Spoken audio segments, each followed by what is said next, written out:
प्रकृति के साथ जो सहकार नहीं बनाता, जो इसके साथ लय नहीं होता, वो प्रलय हो जाता है। और ये अपने अक्षांश से हल्की सी भी लय से अलग होती है तो भूकंप आ जाते हैं, बड़े बड़े डिजास्टर्स आ जाते हैं।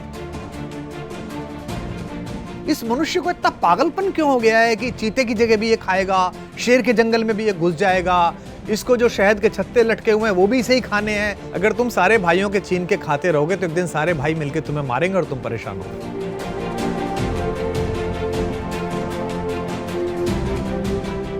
मैं ये मानता हूं कि मनुष्य की लिप्सा बढ़ रही है, उसकी भूख बढ़ रही है, उसका सहकार कम हो रहा है। अगर वो प्रकृति के साथ सहकार करेगा तो उसे पता लगेगा कि कितनी आबादी उसकी आवश्यक है। और मैं फिर आपसे कह रहा हूं कि इसका सरकार से, शिक्षा से कोई लेना देना नहीं है। मनुष्य के अंदर की स्पिरिचुअलिटी जागनी पड़ेगी। लोगों के फार्म हाउस में चीता पला हुआ है, शेर पला हुआ है, वो जिस तरह जंजीर में बंधा हुआ एक बेबस जानवर मुझे दिखाई देता है तो मुझे उसमें समझ में नहीं आता कि जिसने जंजीर पकड़ रखी है वो जानवर है या जो बंधा हुआ है वो जानवर है। तो मनुष्य को थोड़ी पशुता छोड़नी पड़ेगी। प्रकृति के दोहन का, प्रकृति को सुरक्षित न रखने का और उसके बेहिसाब शोषण का जो अंतिम अपराधी और अंतिम भागी होगा वो मानव जाति होगी। तो केवल खानों का दोहन नहीं कि एक लाखों वर्षों में एक लकड़ी का तना गला और फिर वो जाके कोयला बना, उसे आपने अभी निकाल लिया, ये तो, और पेड़ लगाए नहीं आपने उतने उसके अनुपात में। तो प्राकृतिक जो सहचर है आपका, उसके साथ सहकार बनाइए, वो आपको इतना देगा जो आप सोच नहीं सकते। India today group of Mobius foundation जो ये प्रयास कर रहे हैं, इसके लिए मेरा बहुत बहुत साधुवाद।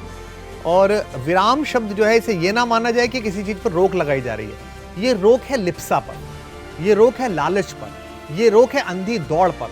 और प्रत्येक विराम के बाद एक नए युग का, एक नई सोच का सूत्रपात होता है। तो इसलिए भारत की ओर से प्रयास होना चाहिए और आप लोगों ने प्रयास किया, इसके लिए मेरी बहुत शुभकामना।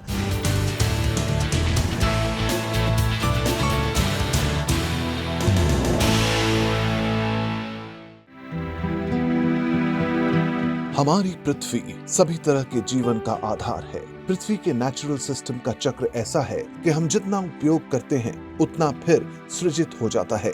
तेल, कोयला, प्राकृतिक गैस, धातुएं, पत्थर, रेत सभी प्राकृतिक संसाधन हैं। हवा, सूरज की रोशनी, मिट्टी, पानी के साथ साथ पशु, पक्षी, मछलियां, पौधे भी प्राकृतिक संसाधन हैं। इनका उपयोग भोजन, ईंधन और चीजों के उत्पादन के लिए कच्चे माल के तौर पर होता है। लेकिन ऐसा क्यों है कि हमारी बढ़ती हुई आबादी और बढ़ता लालच इन प्राकृतिक संसाधनों का तेजी से दोहन कर रहे हैं? हालात ये हैं कि हमारी खपत पृथ्वी की पुनरुत्पादक क्षमता से कहीं ज्यादा हो गई है। 1970 के बाद स्थिति ऐसी है कि हम अपनी लाइफस्टाइल को बनाए रखने के लिए 1.5 गुना पृथ्वी से भी ज्यादा के बराबर उपभोग कर रहे हैं। 80% आबादी संसाधनों का इस्तेमाल इसी तरीके से कर रही है। इसे इकोलॉजिकल डेफिसिट कहते हैं। जैव विविधता हो, जलास्रोत हो या समुद्री इकोसिस्टम, इनका मोल नहीं लगाया जा सकता।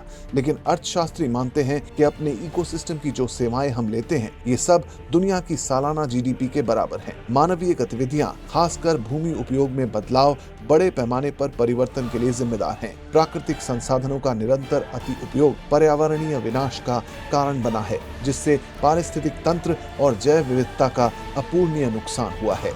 जो हमारी सस्टेनेबल डेवलपमेंट की परिकल्पना है, उसके अनुसार दुनिया चले कि प्रकृति से उतना ही उसका दोहन करे ताकि वो पुनः जो है रीजनरेट हो सके, तब तो एक तरह से सस्टेनेबल डेवलपमेंट होता रहेगा। लेकिन अगर यही पॉपुलेशन अति दोहन करती है तो ये सारी समस्याओं का कारण बन जाता है।